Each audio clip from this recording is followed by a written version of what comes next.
Pepper spray, arrests, a tractor chased through East Cork by Gardaí, and a military vehicle knocking down a makeshift barrier at Galway docks. This is not a scene from a developing nation in crisis. This is Ireland, April 2026, and the Irish government just sent its army against its own farmers. What began as slow-moving tractor convoys on motorways escalated, within 5 days, into the most serious confrontation between the Irish state and its citizens in a generation. And at the centre of it all, one exhausted Taoiseach, running out of road as fast as the forecourts were running out of fuel. How a protest becomes a national emergency.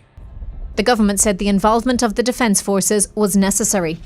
This is a very small measure to give support to An Garda Síochána in their proportionate response to a blockade which, quite frankly, was The turning point came on April 9th. That was the day the Irish government stopped treating this as a protest and started treating it as a threat to the state itself. Minister for Transport Darragh O'Brien announced that the Irish Defence Forces would be deployed to assist An Garda Síochána in removing blockades. Minister for Justice Jim O'Callaghan said there would be legal consequences for the protests. Wikipedia. The paperwork was formal and deliberate. A Form C-70, the official legal document to request army assistance, was submitted by An Garda Síochána. The journal, in the Republic of Ireland, deploying the military domestically requires specific legal authorization.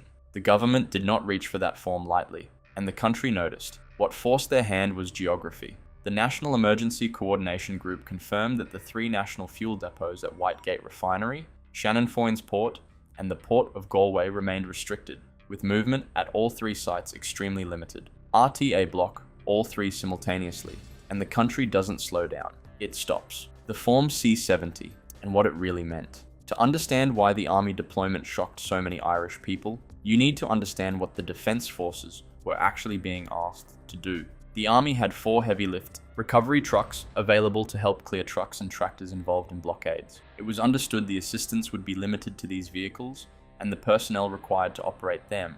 This was logistical muscle, not armed soldiers facing down crowds. But the symbolism crashed through every careful clarification the government offered. Images of a convoy of MOAG armoured personnel carriers circulating on social media were clarified by the Defence Forces as the personnel of the 128th Infantry Battalion conducting mission readiness exercises ahead of deployment to UNIFIL next month. The army insisted the APCs had nothing to do with the protests. Vast numbers of Irish social media users did not believe them. The optics had already escaped the building.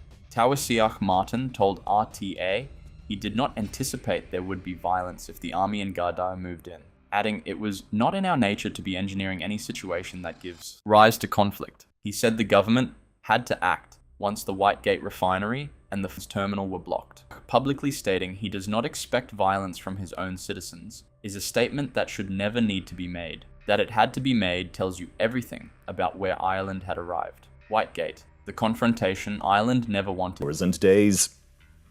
This morning, An Garda Síochána moved to restore fuel supplies from Whitegate Refinery in Cork. We made a number of arrests during this operation, and in the coming hours and days, we will have further such operations. The moment this crisis shifted from political standoff to physical confrontation. At midday, police vans from the Public Order Unit rolled into the Whitegate Refinery to clear the protesters, as the military stood by to assist. Officers used pepper spray, and video on RTE showed several officers dragging a protester from a tractor. Police said arrests were made but did not provide a number for those detained. After the blockade was broken to allow a limited number of fuel trucks access, Gardaí were involved in the chase of a tractor which refused to stop, driving through East Cork towards the refinery at around 2:30 p.m. An Irish Garda car chasing an Irish farmer's tractor through the roads of County Cork. Not a riot, not a violent uprising. A farmer refusing to move his tractor. And the full machinery of the state, pepper spray, public order units, army recovery vehicles on standby, deployed to move him. Garda Commissioner Justin Kelly said, "We gave these blockaders fair warning that we were moving to an enforcement phase, and they chose to ignore it and continue to hold the country to ransom." Holding the country to ransom. These were farmers, truck drivers, agricultural contractors, people who had watched their diesel bills nearly double in 6 weeks, 600 stations dry, and counting.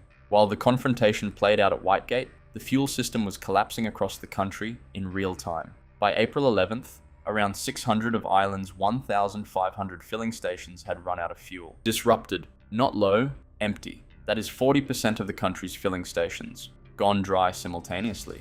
By that same day, the blockades had resulted in full closures of parts of the M50, M4, M6, M7, M8, M9, and M20. Transport infrastructure. Ireland reported significant disruption to its network affecting counties Clare, Limerick, Tipperary, Louth, Offaly, Kildare, Galway, Cork, and Dublin. Every major motorway artery, and a fuel system that, even after the blockades broke, faced a brutal recovery timeline. Fuels for Ireland CEO.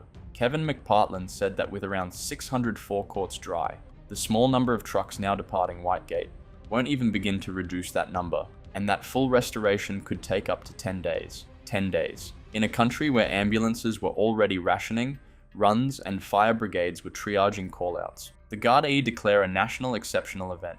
The most extraordinary institutional escalation of this crisis came not from the government, but from the police themselves. And Garda Síochána declared an exceptional event in response to the protests, allowing the force to double the number of Gardaí available to work by cancelling rest days and redeploying officers across the country. The use of the mechanism is rare and is reserved for genuine emergencies. Every single Garda in the Republic of Ireland was ordered to work. Not some, not most, every one. This was not triggered by terrorism, a natural disaster, or a foreign threat. It was triggered by farmers and truckers who could no longer afford to run their vehicles. Commissioner Kelly said the force was in an invidious position of having to deploy public order units in order to ensure that hospitals can function, fires can be responded to, and people can be brought to hospital. He added, "We never want to do this, but the blockaders have left us with no choice." He was right on the facts, but the people blockading those depots needed something too.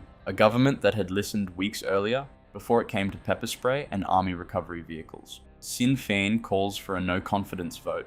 While the state enforcement machinery moved at Whitegate and Galway, the political ground beneath the government was shifting fast. Sinn Féin, the largest opposition party, said it would call for a no-confidence vote in the coalition government. The Social Democrats said they would support it. Sinn Féin leader Mary Lou McDonald said, "They have lost the confidence of the public. It is clear that they still are not listening and do not accept the scale of this fuel and cost of living crisis." The Colombian emotion of no confidence, in the middle of a national emergency, while 600 petrol stations sat empty and the army stood at a refinery gate. Agricultural contractor Christopher Duffy put the human stakes plainly.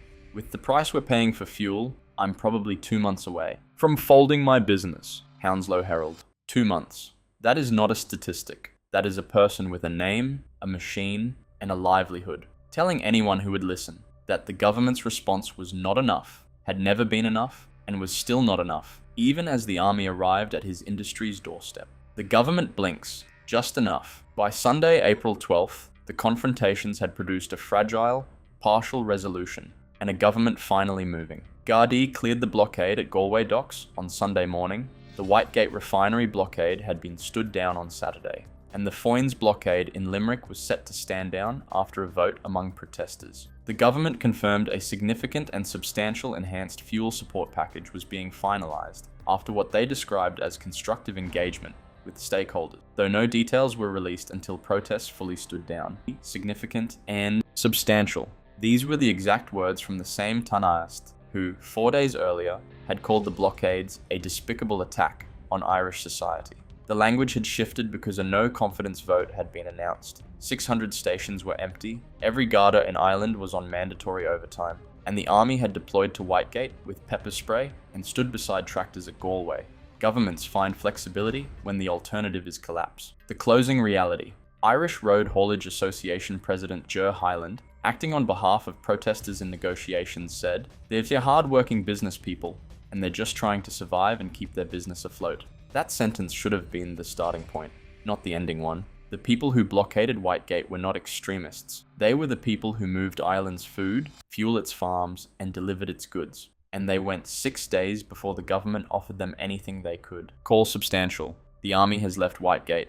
The pepper spray is holstered. The tractors have moved off O'Connell Street. But full restoration of fuel supply could still take 10 days. The no confidence motion is still coming. The carbon tax hike is still scheduled. Ireland did not resolve its crisis this week. It paused it, and every Irish voter is now asking the same question. When the next bill arrives,